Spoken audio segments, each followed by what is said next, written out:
Doutor Demente, o podcast que promete trazer evidência com irreverência. Aqui nós temos a missão de trazer um conteúdo científico com uma linguagem bem humorada e ajudar você a entender questões de saúde mental da melhor forma possível. Rindo! Muito engraçado sempre. Bom, nunca vai...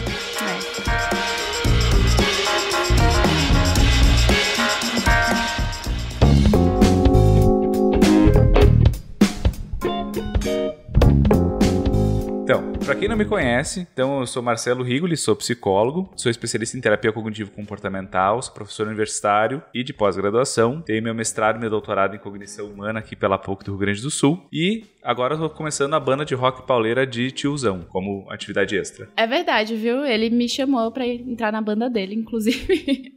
Eu sou Anne Rigoli e hoje nós temos o prazer de receber aqui na nossa casinha virtual essa pessoa ilustre e que eu vou acabar até me emocionando aqui, porque eu sou muito fangirl.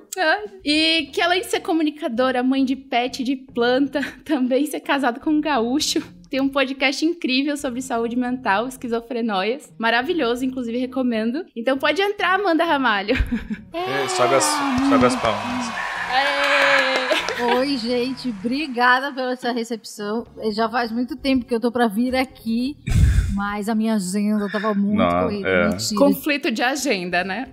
Sabe, a minha equipe, vocês não conseguiram falar com a minha equipe, então foi difícil. Eu consegui contato com o assessor do teu assessor. Exato. É porque, eu sei lá, eu não gosto muito de contato. Mentira.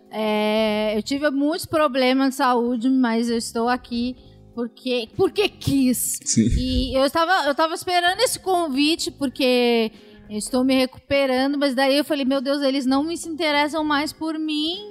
Porque quando eles me chamaram, vocês me chamaram, eu tava doente, né? Sim. Daí eu melhorei um pouquinho, daí eu falei, meu Deus, eles não vão me chamar mais, então eu acho que eu não sou mais interessante.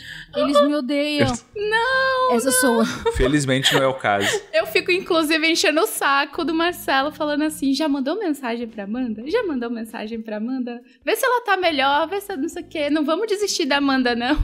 Só que como não desistam de mim. Eu não queria meter pressão, então eu ia dar uma olhada no teu Insta, ou tu tava numa recepção de hospital, ou tu tava postando stories de um soro na veia, ou tipo assim, não vou encher o saco da coitada, né? A gente já tá botando uma pressão ainda. E aí, tu tinha dito que ia gravar com a gente, e agora? Ele não vai gravar? E aí, meu Deus, né?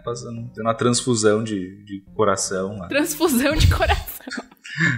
Não, só eu tirei o apêndice, mas tá tudo bem agora. Agora eu posso fazer uns stories na acupuntura, que eu frequento, e também fisioterapia, também frequento. Como tenho dores generalizadas, né, ainda tenho dores na bacia, eu amo essa palavra, que parece que eu sou muito lesionada. Então eu faço uma físio. Comecei ontem, na verdade. Então vou frequentar a físio agora. Então acho que eu não vou conseguir jogar essa Copa, mas talvez a Copa América daqui a 2 anos. Isso. Contratar o Paulo Paixão aí pra fazer uma... Olha, se nem um Gabigol vai jogar essa Copa, né? Quem é a gente pra jogar, né?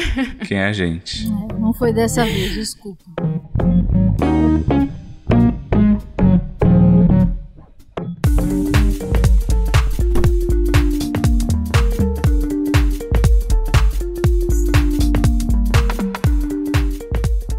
Então, Amanda, a gente se conhece de outros carnavais, né? Outros podcasts. E tô muito feliz de te receber aqui, porque eu já fui lá no teu algumas vezes. Na sua casinha virtual, né? Na sua casinha virtual. E você me dizia, não, quando tiver o meu podcast, eu vou te chamar, né? Porque eu sou muito bom de participar de podcast dos outros, né? Na onda dos outros. Então agora a gente, graças a Anne, né? Que tirou o projeto do chão. Você lembra quando a gente se conheceu? Foi numa gravação de podcast, tipo na véspera do Réveillon. Isso foi mesmo. Eu gravei a base de muito vinho. Eu grávida de 3 meses. De Leila Germano. Com a Leila. Daí eu falei assim, gente, existe gente que tá em casa e vai gravar um podcast. Eu não sou sem tão vida social assim, né? Não. Eu fiquei feliz. E foi uma gravação muito legal. Inclusive a minha vizinha do meu ex-prédio ouviu esse episódio e ela me reconheceu do podcast da Leila. Olha Ela só. falou assim, ela me chamou no grupo do WhatsApp do prédio e falou assim, você não é aquela que participou do podcast da Leila? Eu falei, olha meu Deus, fui reconhecida. Aquele episódio foi maravilhoso. Esse podcast foi algo porque eu fiquei amigo de todo mundo. Eu fiquei amigo teu, fiquei amigo do Lierson, eu fiquei amigo do Rolê. Sim, eu falo com todo mundo até falo hoje, com todos. assim. E com a Leila, óbvio, né? Bah, o que um vinho não faz, né? Porque o Marcelo, ele tava muito mamado naquele... Não, essa parte a gente não aqui conta. é o backstage. Eu lá, grávida de 3 meses, a gente tinha ido pra Canela, no Rio Grande do Sul. Aqui no interior do Rio Grande do Sul, a gente tinha ido pra uma casa que a gente ia alugar no ápice da pandemia, assim, né? E tinha tava isso. todo mundo de casa, né? E aí o Lierson tava, tipo, com reunião da família, assim. Aí toda hora ficava gritando o povo no fundo, né? Mas saiu um episódio maravilhoso, né? Aí reuniu a gente, né? Foi alinhamento dos astros aí. Eu não participei do podcast, né? Mas do backstage eu tava lá, passando com a barriga o tempo todo, né? Na parte de trás. Não, Vinícius tava fazendo um churrasco. Claro. E eu lembro que ele bebeu muito.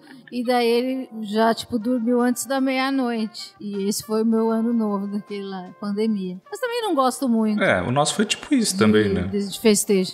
Bom, então, né, além da gente ter se dado super bem e ter trocado bastante ideia, assim, ao longo do tempo, acabou que o universo, né, conspirou de novo, os astros se alinharam e na tua jornada aí, na tua busca de saúde mental, acabou que você e a Anne acabaram caindo no mesmo código da CID, né? Então,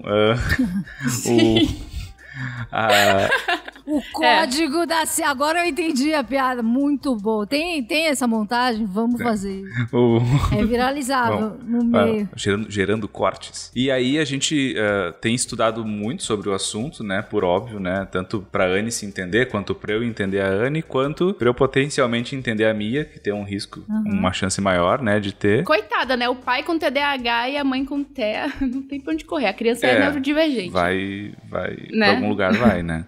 E aí a gente tem esse formato aqui que a gente tem que, em vez da gente ficar explicando o que é e com tal, a gente chama alguém que lida com a situação. Aqui no caso a gente tá falando de um diagnóstico, mas pode ser qualquer outra coisa, sei lá, divórcio, talvez a gente faça um dia. Sim. E aí a ideia eu quero ver, na verdade, né? Sabe aquele meme dos bonequinhos assim, now kiss, assim? Eu quero ver vocês trocando figurinha de história dessa jornada pra descobrir isso, porque como eu acompanhei vocês duas, não como profissional, mas como... E foi bem parelho, né? Foi bem ao mesmo tempo, assim, que a gente descobriu. Eu vi vários paralelos, assim, e eu acho que muita gente vai se identificar com a jornada de vocês, né? E vocês passaram o caminho das pedras, então tudo que vocês puderem contar que talvez vá poupar alguém, né? Claro, além do óbvio que a gente sempre bate, né? E tu também lá, busca ajuda profissional, né? Parará. Mas trazer dessa experiência que acho que é muito rica, né? Que vocês tiveram. Estão tendo ainda, né, na verdade. Uma coisa que é muito legal, que eu acho que aconteceu, é que nós duas passamos pelo mesmo processo, na mesma época, só que de modos diferentes, né? Porque eu lembro bastante que... eu tive essa dúvida e eu fui correr atrás, assim, tipo, eu fiquei... eu acho que eu sou. Enchi o saco do Marcelo até a gente conseguir uma avaliação e eu fazer. E eu lembro que tu me comentou que foi a possibilidade do autismo foi trazida pra você, né? Em terapia, assim. E aí eu queria saber de ti, como é que foi que você se sentiu, assim, quando trouxeram essa bomba, assim, colocaram no seu colo. Tipo, agora lide com desarma essa bomba aí. Então, na pandemia, assim, eu tive uma vida de muitos estímulos, né? Eu tive uma vida pública, né? Eu trabalhei num programa de TV, num programa de rádio, líder de audiência, e eu lidava com muita gente, muito estímulo. Então eu era uma pessoa hiper estressada e eu sempre fui, voltando, né? Uma criança diferente, etc. Mais introvertida, mais adultizada, com vocabulário um pouco mais, né? Rebuscado pra idade. Até eu impostar a voz, eu já impostava a voz do jeito... Encontrei uma amiga de infância, ela veio em casa essa semana, ela falou, você faz isso desde sempre. Você lembra na 7ª série que você passou um trote fingindo que você era uma locutora? Eu sempre fingir certas coisas, né? Já tinha voz de radialista desde criança. Porque eu acho que eu usei, como chama de masking, né? Eu uso essa voz pra me proteger e etc. E eu tive essa vida de hiperestímulo, um trabalho muito estressante, mas sempre dei conta, mas sempre vivi com muitas dores crônicas, com períodos longos de depressão, assim, depressões muito, muito graves, né? Até muito crônicos, assim.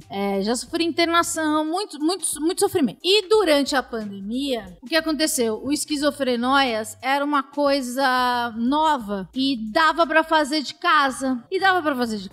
E como ninguém ainda falava de saúde mental, as pessoas me procuravam muito. Então, muita gente vinha pra falar assim, muita gente vem pra falar, o que você fez por mim na pandemia foi muito importante.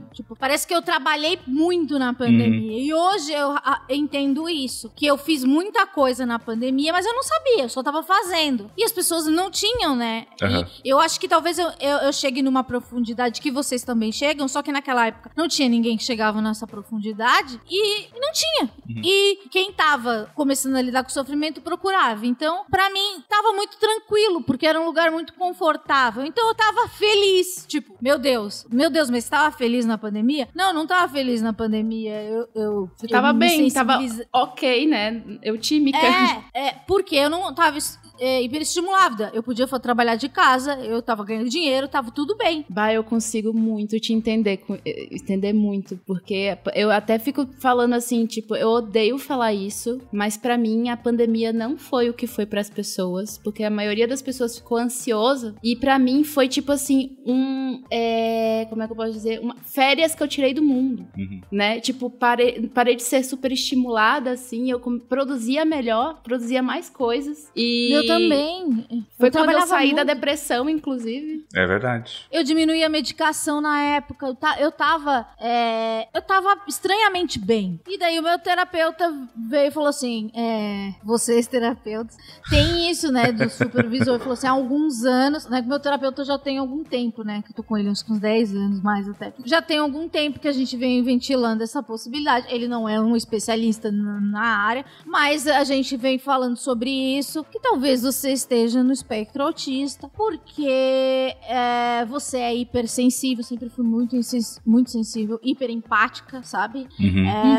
Você vai me contar algo que aconteceu com a sua filhinha, eu vou sentir a dor dela, pode parecer a coisa mais demagógica do mundo, mas a Anne vai saber que isso é real. Sim. Só quem é hipersensível sabe, e eu vou sofrer por alguns dias e etc. E daí ele me trouxe isso, e era uma sessão online, e eu saí do quarto da minha outra casa e eu falei pro Vinícius, né, que meu marido falou, Vinícius, eu chamo o meu psicólogo de doutor. O doutor disse que eu posso ser autista. Ele falou assim, a gente sabe que você é uma pessoa diferente, né? E ainda mais assim, quando o autista que a gente tem na cabeça é aquele autista que não verbal, né? Aquele que é mais... Não, eu já tinha isso, mas porque... isso que eu queria lembrar. Ainda bem que você me lembrou. Porque eu já tinha entrevistado pessoas no espelho. E daí eu me identificava. Só que daí tinha uma coisa assim... Olha aí. Mas só que daí a pessoa fala assim, mas só que daí tem uma hiperinteligência. Eu falei, mas eu não sou hiperinteligente. Eu não consigo aprender mecânica em 2 dias. Porque as pessoas que eu conheci, tipo, eu falava assim, nossa, mas daí eu entrevistei mãe de autista também, ele falou, não, mas ela é hiper inteligente. O Rafael Mantesso, eu entrevistei ele, e eu me identifiquei com ele, eu falei, cara, eu acho que eu sou igual a você, só que eu não sou inteligente pra caralho igual você. Desculpa falar palavrão. Não, tudo bem, tá de boa aqui. Aquela autoestima lá em cima sempre, né?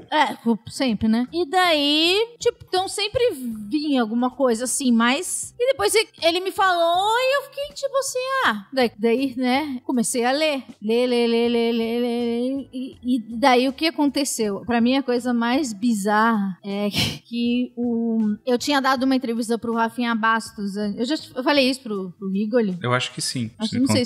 Eu tinha dado uma entrevista pro Rafinha Bastos antes do meu terapeuta falar isso. E como eu não... eu conheço o Rafinha Bastos há muito tempo, adoro ele é muito legal comigo. Sempre foi muito, muito legal comigo. E a entrevista foi muito legal. E é uma entrevista, assim, que eu me emociono e falo de depressão, falo da minha infância. É uma coisa que eu nunca me expus, assim, num lugar de tanta visibilidade, porque a Rafinha Bastos chega em todo mundo. Uhum. Sim. Inclusive no meu endocrinologista. Ele disse que assistiu. E daí, eu falei, caralho, isso é sucesso. E daí, quando foi publicado, o meu terapeuta já tinha falado isso, então eu já tava conversando sobre isso na terapia. E daí, mães de autistas começaram a me falar, Amanda, eu tô ouvindo a sua história, talvez você esteja no espectro, você não olha no olho dele, você se comporta assim, assim, assado. E neuropsicólogas também me mandaram mensagem falando, Amanda, talvez você não queira deixar público, mas eu acho que não acho, mas assim, o que você tá procurando conteúdo de saúde mental, viu que seu conteúdo é maravilhoso, sua entrevista é maravilhosa, e talvez parece que você não quer publicar não, tipo, deixar, sei lá, vazar, sei lá como que que você tá no espectro, mas parabéns por tudo que você fez. Daí, a paranoica falou, meu terapeuta combinou com todo mundo de falar que eu sou autista. E daí eu entrei nessa noia. Isso que é alcance. O terapeuta convenceu todo mundo. O Rafinha botou, tipo, autismo tipo Jequiti, assim, né, no meio do... Exatamente. Pra induzir as pessoas a pensar. E daí, só pra eu me aceitar, sabe? Meu terapeuta falou com ele, foi tudo um grande complô. Claro. E os comentários também foram comprados pelo meu terapeuta. Sim, um grande show de Truman. Olha só como eu acho que eu sou protagonista da vida de todo mundo. E daí eu comecei a entrar nessa paranoia. E daí eu fui pensando, eu falei, eu nunca fui igual às pessoas. E é isso que eu sou, é um nome. Inclusive, tem umas coisas que desde sempre eu me identifico contigo, principalmente da época do Pânico na TV, né? Que você entrevistava as pessoas. E aí eu pensava assim, nossa, ela age como eu, assim. Ela fala com as pessoas como eu, tipo, às vezes você não entendia a ironia das pessoas. Né? E você cortava, assim, fazendo isso aqui, tipo, meu Deus, meu sonho é ser que nem ela, assim, tipo, que eu achava que eu ia ser comunicadora também, né? Eu tava aqui fazendo um podcast, ué. É verdade, aí, ó. Dreams come true. Mas é isso, assim. Tipo, eu não olhava pra câmera. Na faculdade, eu bombei no telejornalismo porque eu não olhava pra câmera. E até hoje eu não olho pra câmera, eu olho pra mim. E quando eu tô falando pro público, eu olho pro além, né? Deles, eu olho pra parede. Não olho. Eu consigo falar em público, eu sou tímida, mas eu não sou... falar em público, pra mim, não tem problema. Mas falar com uma pessoa olhando no olho, eu não consigo, né? Uhum. Já eu até consigo um pouco olhar no olho, mas se eu tiver muito estimulada, eu não consigo, eu fujo. Eu começo a olhar pra baixo, assim. O seu olho eu olharia, porque eu confio, porque há uma empatia. Mas, tipo assim, se a gente estiver num lugar que tem bastante coisa acontecendo, eu vou falar com você, mas eu vou olhar pras outras coisas. É isso aí, eu compartilho disso daí. Tem até uma história engraçada que eu contei pro Marcelo uma vez, assim, que eu tava no shopping com a Mia tinha o quê? 4 meses, assim, tava no carrinho, e aí chegou uma mulher e falou assim, essa é a Mia? E aí eu falei, eu conheço ela no Instagram, eu acompanho no Instagram, não sei o quê. Aí eu, massa, legal. E saí, assim, né? Porque interação social no shopping ainda é a pior coisa pra mim. E aí, quando eu cheguei em casa, eu falei, Marcelo, alguém encontrou a Mia e disse que segue ela no Instagram, que inclusive por causa do Instagram dele, não sei o quê. Aí, Marcelo, como é que ela era? Eu não sei. Só sei que ela é peituda e loira porque o cabelo chegava no peito. Porque eu não olhava no olho dela, só olhava pro peito. Nossa, sabe uma coisa que agora eu pensei? Sempre quando tem... Olha só a brisa. Sempre quando tem retrato falado, se eu pensar, meu Deus, se eu for vítima de um crime, eu não vou saber descrever, porque eu não sei a fisionomia das pessoas. Eu nunca pensei nisso. Mas eu sempre penso, falo assim, cara, como é que as pessoas descrevem a cara? Eu não sei. E talvez por isso que você não tenha lembrado do seu convidado, que você entrevistou um tempo atrás. Exatamente. Porque você não tem o mesmo tempo de fixação da imagem que uma pessoa neurotípica tem. A gente, por exemplo, eu gosto de pensar assim, que as interações online são melhores pra mim porque eu consigo fixar o rosto da pessoa na minha cabeça, porque eu vejo várias fotos. Não é interação, eu fixo o rosto da pessoa assim. Mas quando eu encontro alguém na rua, que eu conheço a pessoa na rua, eu não consigo decorar a feição. Não adianta. É complicadíssimo. Eu, hoje em dia não, de uns anos pra eu aprendi a, fingir que eu conheço as pessoas. Uhum. Mas antes eu ficava com uma cara de incômodo, quem é você, não sei o quê. Hoje eu consigo ser dissimulada. Mas antes eu ficava, eu não conheço essa pessoa. Mas daí, se eu saio da cena, eu fico, meu Deus, de onde é essa pessoa? Por que ela tá falando comigo? Eu deveria saber quem é ela. E daí vem a culpa. Eu me sinto muito culpada por não lembrar das coisas, das caras. Acho que esses relatos que vocês estão trazendo, acho que eles são bem representativos, assim, de como estar no espectro é um jeito diferente de encarar o mundo, que vai ter seus prós e contras, né? Mas que, às vezes, algumas coisas que são super usuais e fáceis de fazer para alguém que é neurotípico, para alguém que é neurodivergente, é um desafio ou é algo que tem que ser muito aprendido e treinado, né? Nem, por exemplo, ser dissimulado quando tu encontra uma pessoa que tu não conhece, isso é uma coisa que todo mundo faz, né? Mas conhecendo, né, a Anne, como eu conheço, e o teu relato, eu sei que isso é uma coisa que, pra vocês fazerem, teve um processo pra chegar nisso, assim, né? Do Sim. Né, não é uma coisa assim que naturalmente, eu sou dissimulado, como as pessoas podem ser, né? Não. E pra mim, eu achava que todas as pessoas, elas decidiam que o momento, exato, que todo mundo tinha essa dificuldade. Pois é, essa aqui dá raiva. Não é todo mundo que tem dificuldade, né? É natural pra umas pessoas, assim, aí eu fico... a minha culpa é que eu acho que eu tô mentindo. E se eu tô mentindo... Aí eu... se eu fui dissimulada com alguém... É isso, eu fico assim, eu não conheço a pessoa veio falar comigo, e aí eu fico assim, que legal, que massa, não sei o que, a gente se vê, que não sei o que. Aí depois eu fico assim na minha cabeça, eu não podia ter mentido, eu tinha que ter falado pra ela que eu não lembrava dela, mas aí eu não consigo, porque é uma interação social. E aí, o Marcelo tava me contando que isso tem a ver com a teoria da mente, né? Porque na minha cabeça, eu acho que as pessoas vão descobrir, vão ler a minha cabeça e vão ver que eu tava mentindo. Porque as pessoas assistiram meu vídeo no Rafinha Fazes e combinaram com o meu psicólogo. Exato. Entendeu? Né?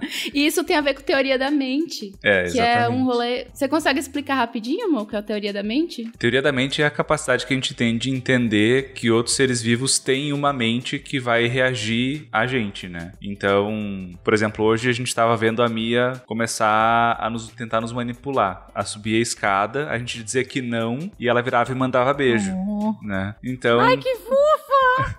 Sim. Eu não sirvo pra ter filho, eu ia falar que lindo! Essa, inclusive, foi a nossa reação. Ali pra não... né? Porque... A gente tinha que virar assim pra falar que é fofo. Porque ela sabe que se ela fizer isso, a gente vai ter uma reação emocional que costuma deixar ela fazer coisas, né? Mas é porque ela sabe que a gente tem uma mente que reage a isso. Ela não vai fazer isso com uma porta, com uma cadeira, né? Sim. Do mesmo jeito que isso também implica saber os limites, né? Do tipo, a gente saber que... Onde começa a minha mente, onde começa a do outro, né? Então, assim, vocês estão me vendo aqui nos quadradinhos. Se eu pegar essa xícara e botar pra algum lado aqui e vocês não verem, eu vou sacar que, não, eu tô vendo, mas elas não, então elas não sabem. Quem tá no espectro e tem problemas mais intensos, né, de teoria da mente como vocês, acha que quem tá do outro lado sabe também, porque se eu sei, o outro sabe, né? Então, isso aí, rola esse rolê comigo, então, bastante. E a Anne tem muito isso, assim, do tipo, ela tem dificuldade de mentir, ela tem dificuldade de fazer small talk, que, tipo, às vezes é até um tipo de mentira, né, do tipo, vou marcar de fazer uma coisa, né? Tipo... Não consigo falar que eu vou marcar. Eu não sei. Não, se você fala pra mim, oi Amanda, tudo bem? Eu fico num dilema. Será que eu respondo pra ela que eu tô morrendo de dor nas costas? Esse sempre foi o maior dilema da minha vida. Porque desde adolescente eu ficava muito puta, né? Porque eu era rebelde, né? Grunge. Eu falava assim, por que as pessoas não respondem? Que eu tô tudo mal. Daí eu falava, tudo mal. Oi, tudo bem? Tudo mal. Porque, tipo, eu não consigo entender se você tá perguntando perguntando tudo bem, você... Isso.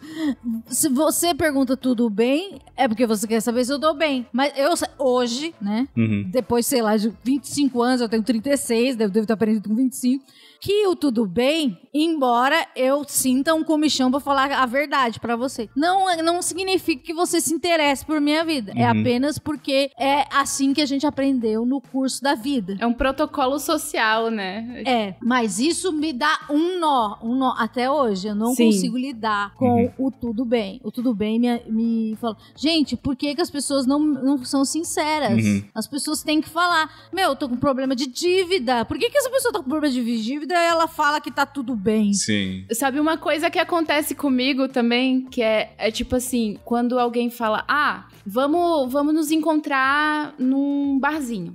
Eu vou estar lá mais ou menos das 4h30 às 5 horas. Eu tenho que estar lá das 4h30 às 5 horas. Porque eu acho que eu tenho um compromisso que eu preciso cumprir. E aí, quando a pessoa atrasa, eu fico muito puta, assim. Porque, tipo, poxa, não era da 4h30 às 5 horas? Só que, tipo, existe todo um rolê cultural que aqui no Brasil, né? O pessoal se atrasa. A gente não é exatamente britânico nesse sentido.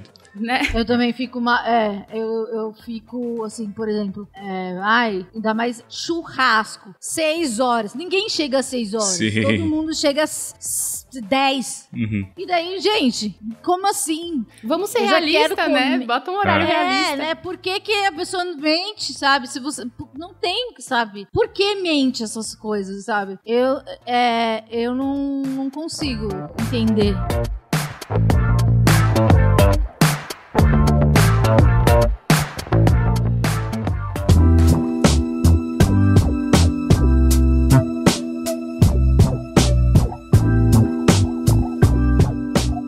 Isso tem a ver também com o lance de entender as coisas de forma literal, né? Esses tempos aconteceu uma coisa, esse eu vou contar porque é fofinha.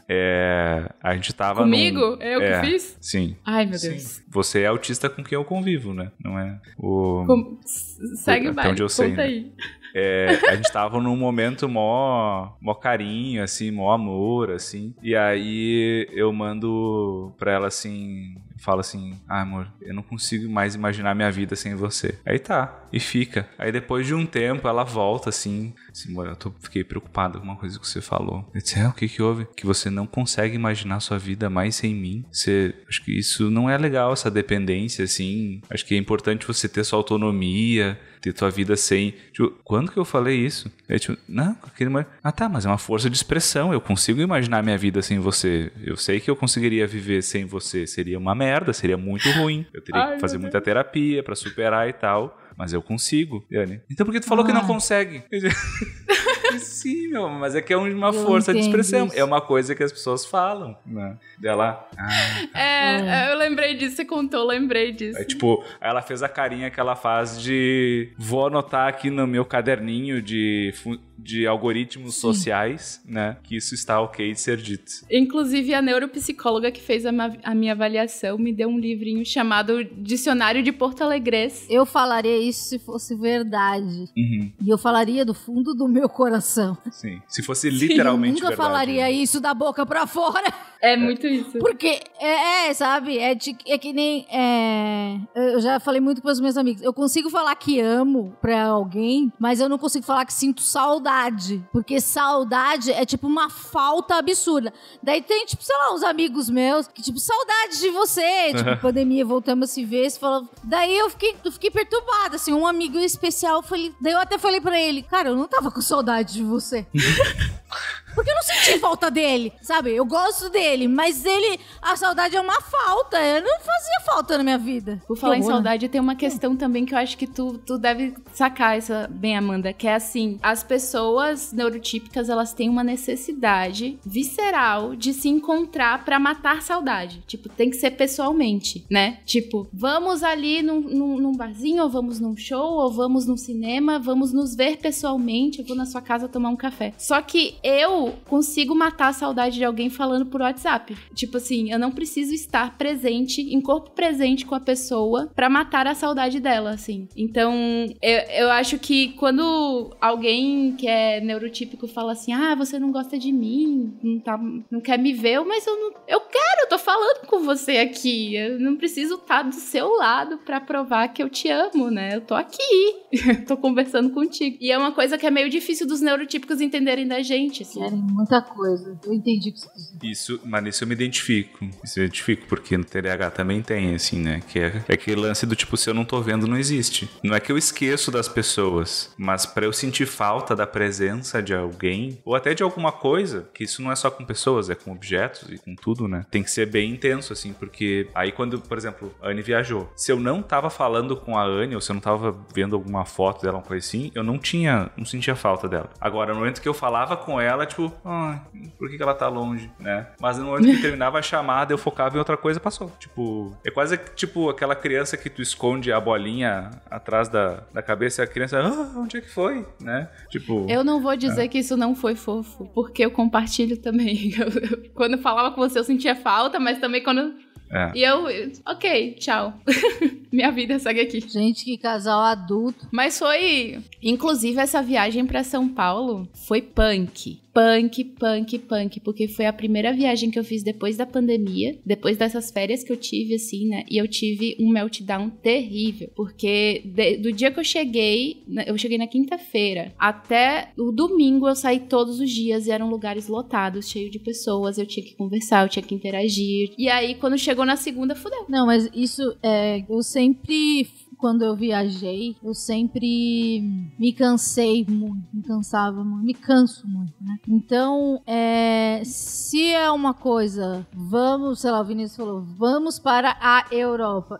Daí a minha irmã mora em Berlim. Daí eu falei, legal, vamos para a Europa. Daí eu falei, quantos dias? Daí fiz uma conta dos dias, falei, então a gente pode ir para tantos lugares, porque eu tenho que chegar, dormir bastante, porque não existe na minha cabeça você descer do avião e sair pra ir no bar ou na matanceteria ou qualquer outra coisa. Uma casa noturna.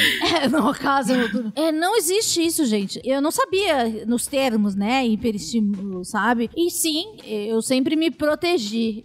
Sempre entendi que eu não consigo aproveitar as coisas porque eu me canso muito. Eu acho que eu vi a Anne fez algum post sobre se cansar. Sim, eu me canso muito. Eu tô sempre muito cansada.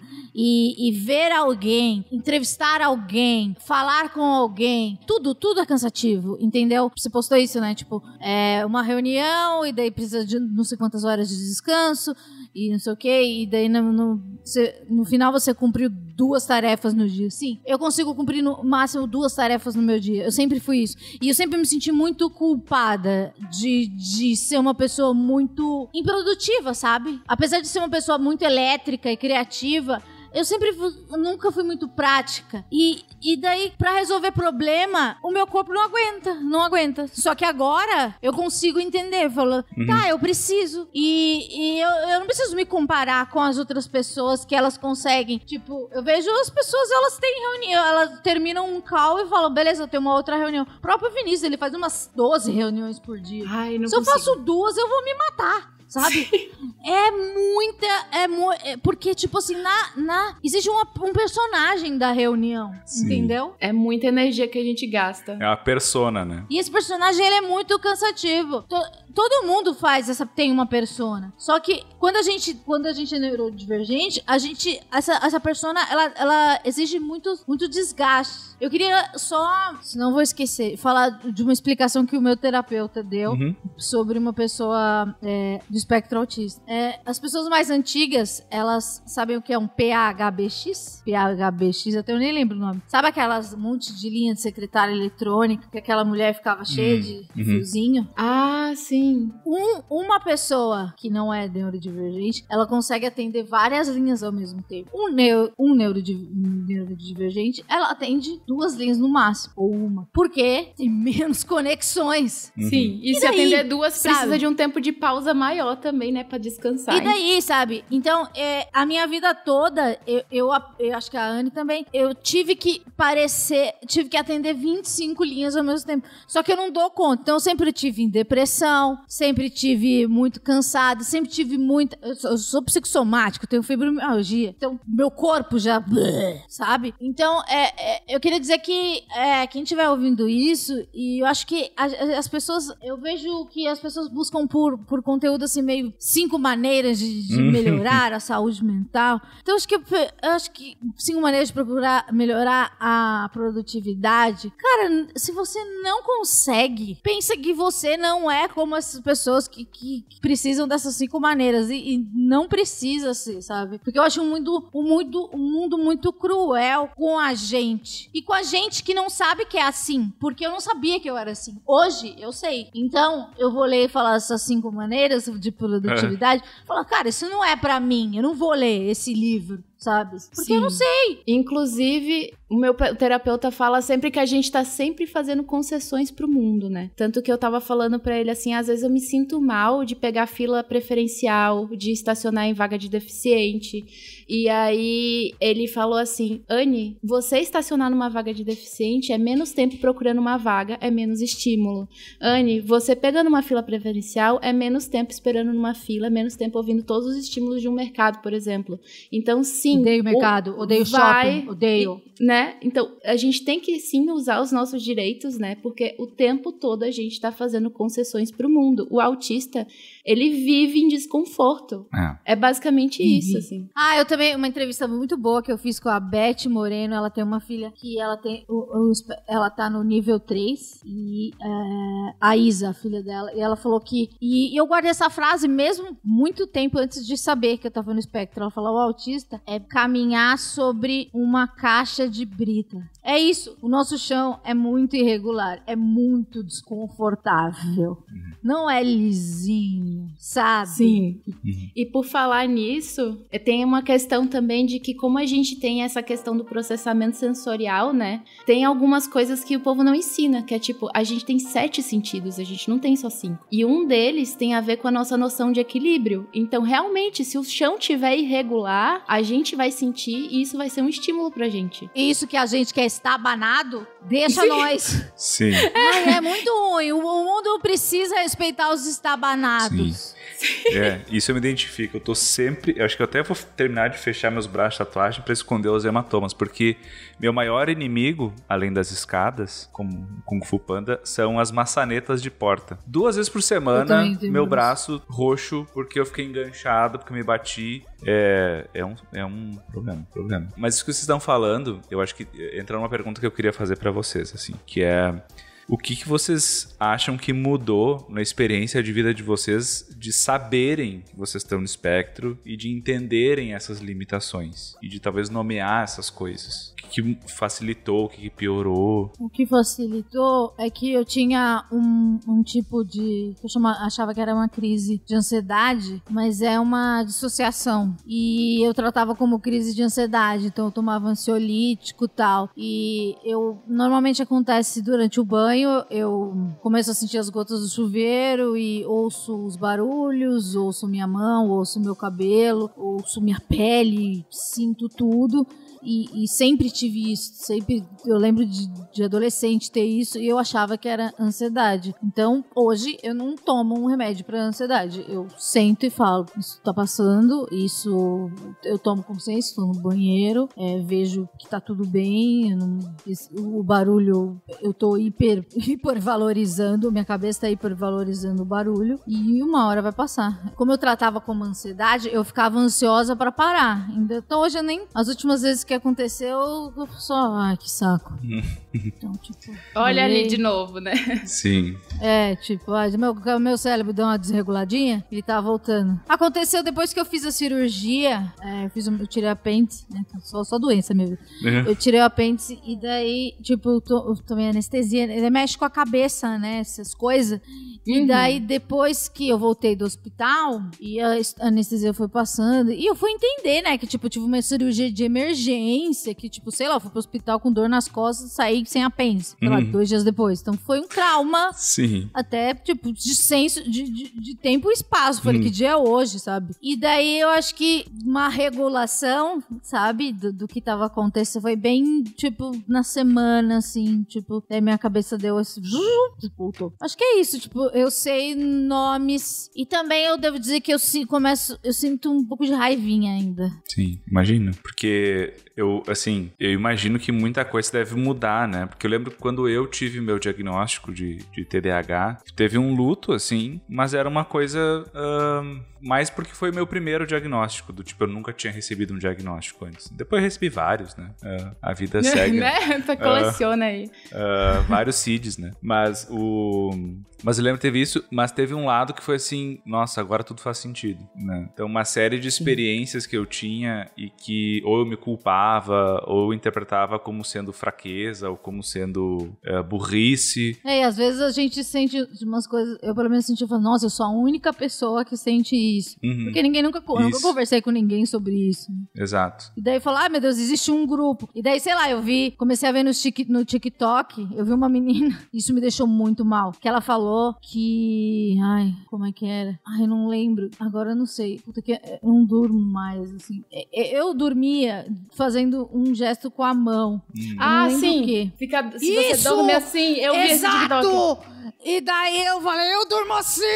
E daí eu falei assim, não, eu não quero. Daí eu falei assim, eu não quero ser igual ela. Não porque eu adoro o conteúdo dela, eu acho ela muito didática, muito inteligente essa menina.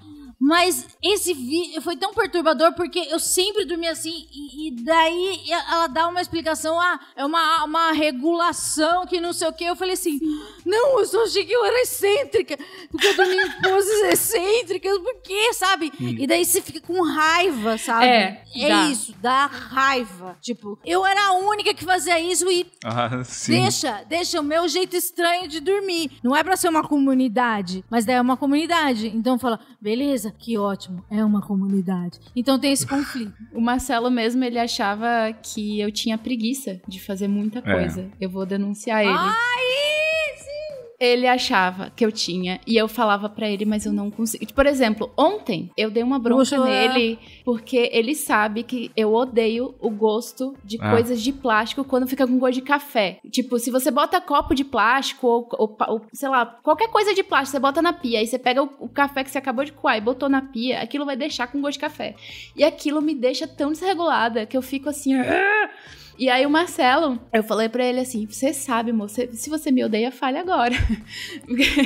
E aí, mas várias dessas coisinhas. Que eu estava chorando. Eu estava chorando até agora. E aí o Marcelo, ele achava que, por exemplo, eu não queria comer algumas coisas porque... sei lá, era frescura. Eu acho de comer, eu não sei se eu tenho. Eu não consigo identificar ainda. Texturas e cheiros e gostos, assim. Eu acho que, talvez vocês vão poder me responder um pouco, assim, mas a impressão que eu tenho é que calhou que várias coisas que rolam no espectro são muito pejorativas na nossa sociedade, né? Então, do tipo, tu não conseguir tolerar um monte de estímulo e estresse. Tu ter dificuldade pra ou não conseguir comer certas comidas. Tu ter hipersensibilidade a certas coisas que façam que tu não consiga fazer outras, né? Tudo isso parece que cai numa grande vala chamada fraqueza, né? Ou preguiça, ou outras coisas, mas o que te falta é força de vontade. A minha mãe falava que eu não tinha iniciativa. Isso. A minha mãe falava, você não tem iniciativa.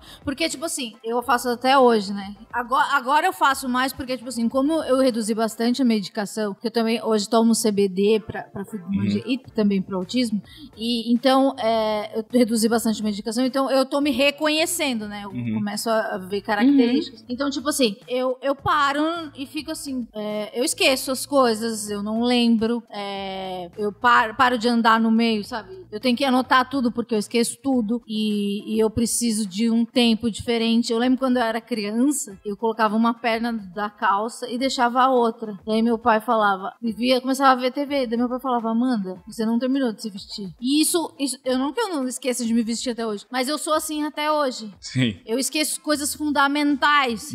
Sim. Que pra mim não são fundamentais, entende? Sim, sim. É o que a sociedade espera que seja fundamental. Porque tipo, é só um estresse evitando a fadiga. É porque, tipo, vestir uma calça é um estímulo sensorial. A gente tá sentindo aquele tecido raspando na perna. Exato. E, tipo assim, escolher roupa. É um saco. Eu odiava, Entendeu? eu odeio ir em loja comprar roupa, odeio. Eu não experimento roupa. Eu não experimento. Se der, roupa. se não der, não deu, né? Tipo, não, eu só vou na Renner, eu vou na loja que sabe que loja que você pega e não tem que interagir com a moça. Eu não interajo. Não interajo. O self-checkout é o nosso melhor amigo, né? Tipo... Não, isso não, porque eu sou ansiosa. E daí me dá um nervosismo. Não gosto. Não, isso eu preciso fazer o manifesto. Não, esse negócio não, porque eu fico ansiosa, fico nervosa. E daí parece que não vai dar tempo e alguém vai me prender e parece que eu vou roubar alguma coisa. Aí já entra numa categoria dos paranoicos. A gente pode gravar um episódio sobre paranoia. Sim. Mas eu não gosto desse autosserviço, não. Mas, eu tô rindo, mas é com respeito. Hã? Eu tô rindo, mas é com respeito. Não, pode rir, Pode claro. ir sem respeito. Entendeu? Pode rir. Se você não rir, porque eu tô fazendo errado. Eu acho, assim, ligar telefone, Deus inventou a mensagem de texto, foi pra gente, muito obrigada. Obrigada a Deus. Eu sempre chorei muito pra fazer ligações, eu pedi pra minha mãe agendar cabeleireiro pra mim, eu não conseguia, não tinha coragem, porque eu ia atrapalhar a vida da cabeleireira, e eu vou te confessar uma coisa, eu odiava tanto o telefone que eu arrancava o fio do telefone da tomada e tinha um negocinho aqui, assim. Um cliquezinho. Pra explicar aqui. E eu tirava isso e eu quebrava sempre o telefone da minha casa pra ninguém nunca me ligar. Porque eu odeio o telefone, sabe? E eu acho que eu fazia isso mais quando eu tava muito ansiosa e morrendo de medo de interações sociais. E o barulho de telefone fixo também é o barulho do campainha, tudo. Eu odeio tudo que tenha que interagir socialmente. E teve uma época que até áudio do WhatsApp eu não ouvia. Mas daí o meu psiquiatra falou que eu tava virando uma cebola e daí eu voltei atrás. Ele falou, é muitas camadas pra chegar em você. A gente pode fazer uma sopa. Porque eu falo que eu sou uma batata. Por quê? Porque tem horas que eu bloqueio tudo, que eu também tenho essa questão de dissociação, né? Principalmente por causa do autismo e porque eu tenho um TEPT complexo. Aí junto os dois, aí eu dissocio com qualquer coisa, né? Nárnia. E aí eu viro uma pedra de papel, um peso de papel, assim, tipo, eu viro uma batata. Tipo Joseph Klimber. Não penso... Mas essa é uma das coisas... essa é uma das coisas que o Marcelo achava que eu tinha preguiça, que era ligar pro médico pra marcar, por exemplo. Ele ficava, mas poxa, por que você não liga? Eu fui fazer o negócio agora, acabou com o meu dia. Agora não, tipo, de manhã, sabe, tipo, quase chorei, tipo, eu não consegui fazer mais nada, que foi pegar uma nota fiscal e mandar pro site do plano de saúde pra conseguir o reembolso da fisioterapia. Cara, eu não consegui achar o CRM na nota fiscal. Aquilo pra mim era tão perturbador. Eu falei assim, essa tarefa é muito simples, porque eu não me permito. Tipo, isso é muita crueldade comigo, né? Tipo, poxa, eu não tô conseguindo, né? Peça ajuda. Era só pedir pra mulher mandar o CRM, né? E daí eu falei, não, mas qualquer pessoa consegue fazer isso. É muito simples. Por que você não faz? Daí eu tentando e não conseguia. E isso parece essa luta, né? De tipo, eu não consigo. Ao mesmo tempo você fala, nossa, eu penso em tantas coisas criativas e não consigo fazer isso, deixa dar uma frustração. Você lida com frustrações? Ai, a minha vida é isso, porque... Obrigado pela parte que me toca. Oh, meu amor. Ai, olha, gente, que horror. Desculpa por existir. Eu vou embora. Fazer igual o Rodrigo Constantino. Um beijo, Jovem Pan. Tchau. Mas sim, a minha questão, por exemplo, eu tenho uma mente muito criativa, porque uma das coisas que eu tenho muito as minhas inteligências, né, que foram analisadas foi... as que deu alta foi a inteligência artística, musical, artística, verbal e acho que um pouquinho da matemática, assim, mas não é tanta coisa não. Mas assim... Se eu mandar uma equação aqui, você faz? Demoro, mas faço. E sem pesquisar. Eu consigo resolver. Ô, louco, sério? Porque eu mexo. Minha cabeça funciona muito com lógica. Então eu vou achar uma lógica pra resolver aquilo. Eu posso demorar 3 dias. Que demais. Aí, isso que eu queria. Isso que eu queria. Essa parte eu não tenho. E aí, mas aí pode ser essa inteligência que tu não tenha, porque são várias inteligências. Mas daí eu vou falar, divide a conta em 3, eu não sei. Ah, mas aí também pra fazer rápido eu não consigo, não. Tem a calculadora, né? Agora pede pra calculadora escrever uma sinfonia, ela não vai escrever.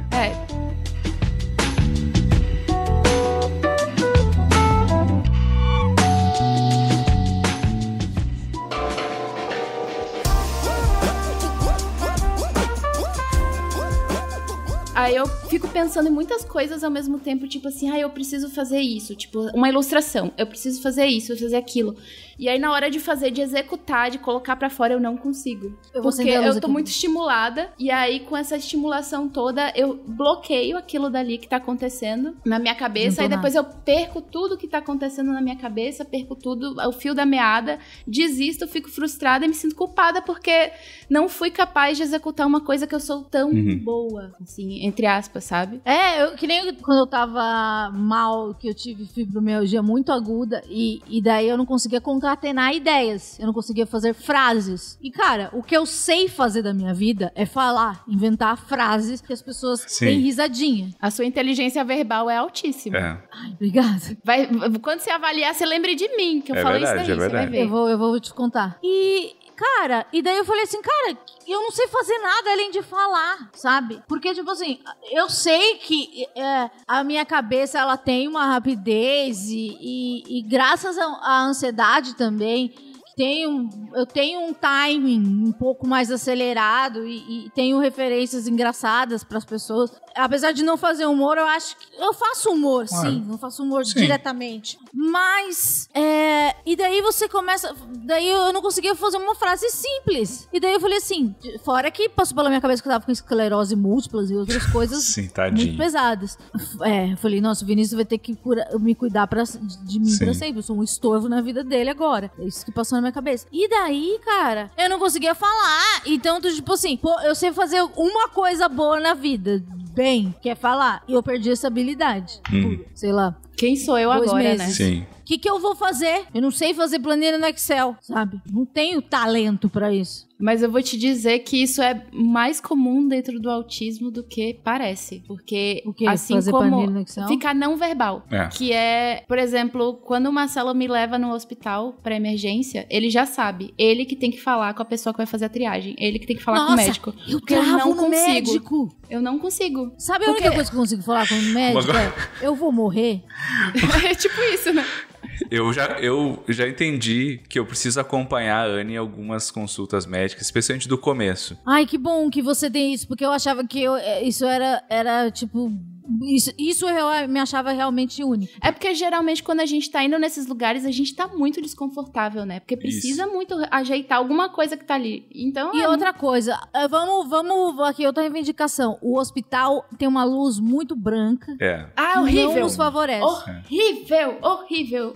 Eu vou de óculos escuros. As pessoas acham que eu sou o Mick Jagger. Ou cega, Olha né? aí. Dicas aí, hacks. Eu também, sem saber, sempre fui na praia de óculos escuros o tempo todo, porque quando o sol bate na areia, pra mim isso explode num jeito, no negócio que eu não consigo abrir o olho, desde criança. Nunca consegui. Eu sou hipersensível à luz. Mercado, eu também uso óculos escuros. Até a última vez que eu fui no oculista agora, eu pedi pra fazer aquela lente que muda, né? Transitions. De acordo com o ambiente. Mas daí ela falou que isso daí não é é uma marca, tem genérico, não é único isso daí. E daí, porque o shopping e o supermercado me causam muito desconforto. E daí, todo mundo fala, vamos ao shopping. E não vamos ao shopping. O shopping não é legal.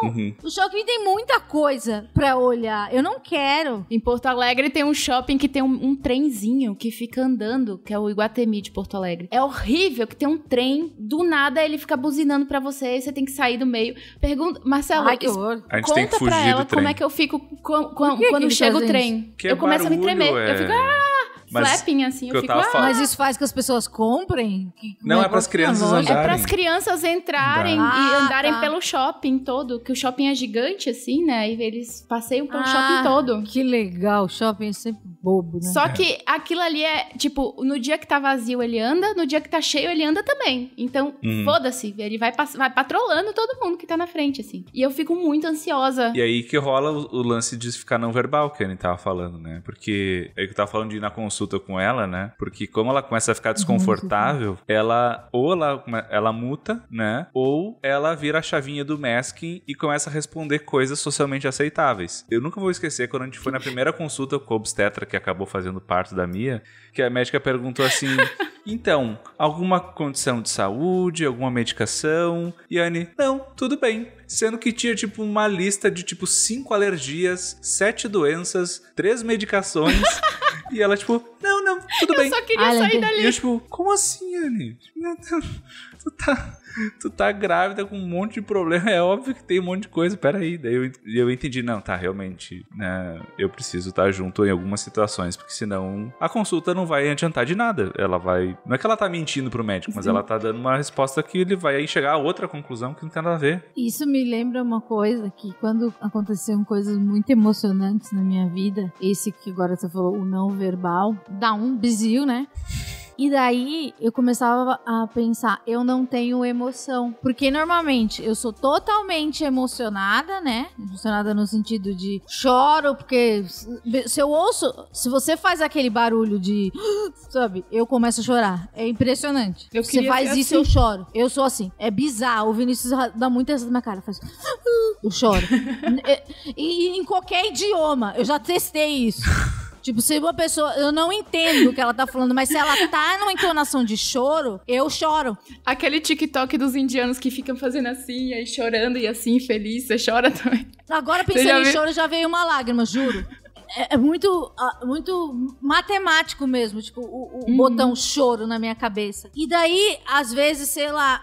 mortes de pessoas próximas ou alguma coisa muito trágica, eu fiquei assim, sem emoção. Por algum tempo, até processar, e daí vem uma emoção muito forte. Que daí todas as pessoas que estão emocionadas, elas já passaram por essa emoção. Quando é uma coisa de luto, alguma coisa assim. E vinha uma cobrança, assim, desde criança. Eu lembro uma amiga minha que foi atropelada você não tá na chorando, escola. Né? Não, então, uma minha amiga minha foi atropelada. Foi uma coisa, uma tragédia. Todas, tipo, passou na televisão. Eu não chorei. E depois eu desenvolvi terror noturno e eu tenho até hoje. Por causa disso. Eu grito até hoje, dormindo. E foi dessa época. Pois é, porque é o jeito que... Acho que as pessoas, elas esperam que a gente reaja da forma que a sociedade reage, né? Mas eu também esperava que eu chorava porque eu gostava dela. Entende? Sim. E daí falou assim, pai, por que eu não tô chorando? Porque eu tô triste, mas minha cabeça não tá triste. Me explica, Marcelo Rigoli. Eu acho que eu tava lembrando das histórias que uma coisa, né, que a gente não falou, mas que vocês passaram por vários outros diagnósticos antes, né? E daí esse lance de não ter emoção, muitas aspas aqui, né, não ter emoção, é psicopatia, é psicopata, é insensível, e tipo, muito pelo contrário, né? É o excesso, né? Porque eu vejo que, claro, tô falando mais pela minha experiência com a Anny, talvez não sei quanto se aplica a todo mundo, mas é aquele funcionamento de chave geral, né? Da eletricidade da casa. Quando chega num certo ponto, cai a chave, né? Mas aí dissocia. É que o nosso cérebro, ele realmente ele precisa economizar energia o tempo todo. Exato. Qualquer cérebro, na verdade, né? Ele vai pelo lado que economiza mais energia. Só que o nosso cérebro, ele tá precisando economizar o tempo todo. E ele tá sempre no vermelhinho, né? Então, assim, quando chega nesse ponto de que a gente sente umas emoções muito fortes, acaba ultrapassando a parte do tipo, do choro, ou até da raiva, assim, tipo, aí a gente vai pra questões mais somáticas, assim, tipo, eu mesma sinto eu fico com o corpo todo dolorido, porque o Marcelo viu, eu mostrei pro Marcelo, assim, porque eu não consigo chorar, que eu tenho um bloqueio, porque os meus pais sempre brigavam comigo quando eu chorava. Então, engole o choro. Engole o choro. Então, hoje, eu quero chorar, tô com toda a ferramenta ali, o alvará pra chorar, e não consigo, sabe? E aí eu falei pro Marcelo, pega aqui na minha barriga pra você ver como eu fico. E o Marcelo viu. A minha barriga fica assim, ó. E é tremendo, sacudindo. E o Marcelo não acreditava, até ele ver que realmente, assim... Aí eu fico, depois daquilo ali, parece que eu malhei 8 horas na academia, porque eu fico toda dolorida. Parece que eu, sei lá, descarreguei um milheiro de tijolo, assim. E essa sensação... de tesoura muito roots.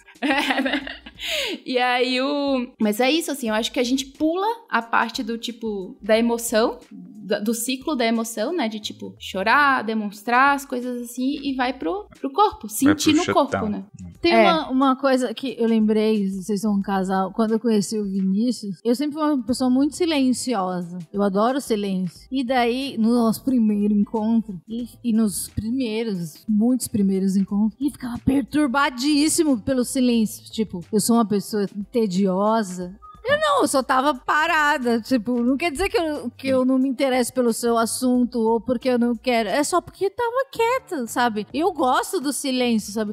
E daí eu acho que ele aprendeu um pouco comigo que se a gente tá junto, a gente não precisa ficar arrumando um assunto, né? Eu acho que também é uma convenção social que todo mundo tem que ter um assunto. E eu acho que estar bem em silêncio com as pessoas também acho que é uma coisa que a gente pode ensinar, né? Que a gente que gosta do silêncio, que precisa dessa economia. Então eu acho que eu ensinei a ele que, tipo, a gente não precisa ficar, ai meu Deus, e aí, tá chovendo, qualquer outra coisa, sabe? Você já viu, tem uns posts, né, tipo, como se comportar no elevador. Eu também tenho um medo de elevador.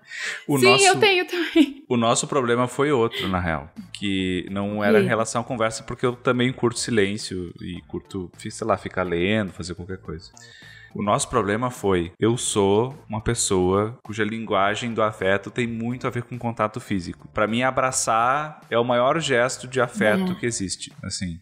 E a Anne, no começo, depois eu entrei no inner circle ali, né, de pessoas que podem abraçar, mas no começo ela tinha muita dificuldade, assim, de ou deixava abraçar, mas era só um pouquinho, e isso me magoava, porque eu achava assim, porque eu tava indo demonstrar amor e não tava sendo retribuído, né, ou cortado, ou, né, e hoje claro, aqui hoje já até mudou, assim, mas mesmo que não tivesse mudado, hoje eu me entenderia, né. Mas não, assim, não chega, ainda assim não chega no nível do que ele espera, né, de contato, assim, tanto que uma das coisas que eu faço uma terapia específica pro meu autismo, né, então eu fico treinando algumas habilidades e baseada nos valores que eu quero, a vida que eu quero viver, assim, e uma delas é demonstrar mais o meu afeto pelo Marcelo, né? Porque ele gosta muito de contato e eu não gosto. E aí eu fico tentando procurar coisas que sejam um meio termo disso daí. E aí eu, sei lá, pego no cabelo dele, assim, deixa eu arrumar seu cabelo aqui, ou sei lá. Eu sou muito de demonstrar, assim, lembrando das coisas preferidas da pessoa. Eu faço uma lista na minha mente, assim,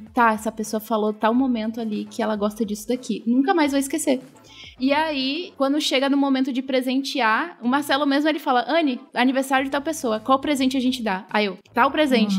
E aí o Marcelo, aí ó, a pessoa era o que a pessoa queria, ou era o que gostava muito, assim, porque eu consigo memorizar essas coisas pra mim, isso é amor. Se eu peguei essas coisinhas das pessoas que eu gosto, na hora de, eu retribuo o amor delas, assim, presenteando, ou sei lá, mostrando, por exemplo, tenho amigos que trabalham, são artesãs, que são tatuadores, não sei o quê. Eu demonstro meu amor comentando, curtindo foto, compartilhando coisa no Instagram, assim, eu não preciso perguntar bom dia, como é que você tá? Né?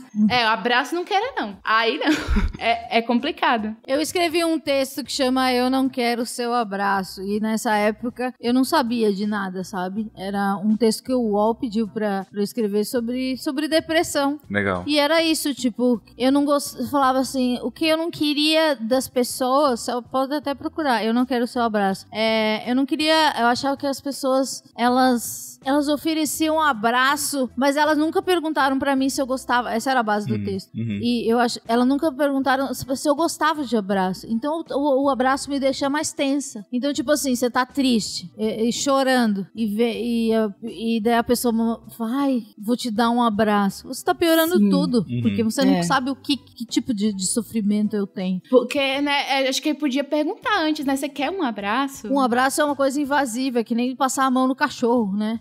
Passar a mão você não sabe se o cachorro na barriga da morde. grávida, né? É horrível. Você não sabe o histórico da pessoa. Tipo, daí no texto eu falava, vocês não sabem se eu fui ensinada a abraçar. A minha família não me ensinou a abraçar. E hoje eu sei que eu não abraço. Tipo, hoje eu abraço quem eu gosto muito. Cumprimentar com um beijo também. Eu sempre detestei. Eu aprendi depois de adulta. E eu amava, tipo, quando começou, que dava soquinho. Tipo, quando começou a pandemia. Ai, eu achava, essa é a solução. Pegar na mão é pra horrível nunca também. mais encostar em pessoas que eu não conheço. Lembrei que eu queria falar. Ao longo da minha vida, eu interpretei sinais errados. Eu achava que, tipo assim, as pessoas, o toque queria dizer uma coisa, na verdade queria dizer outra. Sim. E porque o toque pra mim era uma coisa muito próxima. E para as outras pessoas não é próximo. Então, às vezes, eu pensava que era, tipo, daí eu começava a viajar nas coisas. Então, acho que quando você é neurodivergente, você passa muito tempo teorizando sobre coisas que as pessoas que não são, não teorizam. Porque a pessoa fala assim, esbarrou em mim. Será que ele é grosso? Ou será que ele tá afim de mim? Eu não sei, sabe? Tipo... O grande mistério das interações sociais, né? Exatamente. E eu acho que pra gente, tipo, é um dilema. Eu acho, não sei se as outras pessoas passam por esse dilema. Eu passei muitos dilemas. É porque é bem comum o autista não conseguir ler contextos sociais, né? Por exemplo, esse negócio do autismo ser genético, né? Tem a questão de que a gente começou a procurar na minha família pra ver se tinha alguém também. E aí, como eu fiz a cirurgia bariátrica tem pouco tempo, meus pais vieram pra cuidar de mim. E aí o Marcelo falou assim, Anne, deixa eu te contar uma coisa, eu acho que o seu pai é autista. Aí eu falei assim, meu Deus, por quê? Aí ele, Anne, a criança tava chorando, você tava morrendo de dor, a sua mãe tava falando não sei o que lá de novela e seu pai tava perguntando se você queria comer uma torta de frango. Isso é a leitura social totalmente errada ali, tipo, naquele momento não cabia perguntar aquilo ali, era só mais um estímulo pra mim tipo, mas ele não conseguiu entender e insistindo, ele tava insistindo porque ele queria a resposta. Então, tipo, ele não conseguiu entender que naquele momento não era a deixa dele, ele precisava esperar, né? E isso é uma questão de leitura de contexto, né? Várias vezes eu tenho algumas coisas assim, tipo, acho que a maioria da minha história, a questão também com o TEPT complexo, tem a ver com essa questão da leitura errada das coisas, né? Principalmente, tipo, sei lá, achar que a pessoa gostava de mim, a pessoa tá todos os sinais de que não gostava de mim e, sei lá, me bater. Uma coisa assim, um exemplo. E, tipo assim, microexpressões, não consigo entender. Eu só consigo entender se as expressões forem muito exageradas, entre aspas, né, exageradas. Muito, assim, tipo, sorriso é feliz. Tá assim? Tá sério, né? Mas, tipo Sabe assim, o que eu acho? Entre as minhas amigas, eu sou a sensitiva. Mas agora eu sei que eu não sou sensitiva. É porque, tipo assim, eu falava assim, essa pessoa não presta. Mas agora eu sei que o código vem na minha cabeça, porque se a pessoa tem uma cara um pouco mais fechada, eu acho que ela é ruim. Sim. Não tem isso também? Tem. Então tem. Daí eu falava assim, gente, eu não confio nessa pessoa, sabe? Ela tem uma vibe estranha, não vai lá, ela é gente ruim. E daí, na verdade, eu acho que não. Na verdade, eu nunca fui sensitiva. Eu só leio as expressões faciais mais óbvias. Então, se a pessoa ela não tem um olhar muito simpático, eu vou achar que a vibe dela é errada. Sim, daí... o Marcelo mesmo, várias vezes, ele teve que falar pra mim que ele não estava brigando comigo, porque eu achava que ele estava com raiva de mim. Mas ele tem uma outra coisa. Ele é gaúcho. E os gaúchos têm uma entonação diferente. Sim, vou ter que também tem essa entonação. Não... É horrível. Porque daí eu falo assim, Vinícius, para de ser grosso. E daí ele fala, não tô sendo grosso. Eu falei, tá sendo grosso sim. Porque se eu recebi se você tá sendo grosso, é porque você foi grosso. Sim. E agora você tá fazendo gaslighting? Quer me calar? Você quer me calar, Marcelo? Tá fazendo gaslighting? Tem isso. Mas tem uma coisa cultural ali de entonação, que há um conflito ali. Mas nas vezes que a gente checou os fatos, só pra não ficar parecendo que o Marcelo briga comigo, né? Mas nas vezes que a gente checou os fatos e viu, não, ele não tava brigando comigo. Era eu lendo errado, né? Porque teve uma vez que eu tive que filmar. Mas o gaúcho não tem uma entonação, parece que eles estão brigando? Tem! Nossa, eu achava que todo mundo me odiava aqui, quando eu cheguei. Aqui no interior é mais grossa, punk ainda isso. É mais punk. Grossa, não sei lá, gente. Pelo amor de Deus, né? Falta um tato, assim. É cultural, né? É diferente, né? Aqui o povo aqui é bagual demais. Às vezes a gente é meio tosco, assim, né? Quer uma chimia?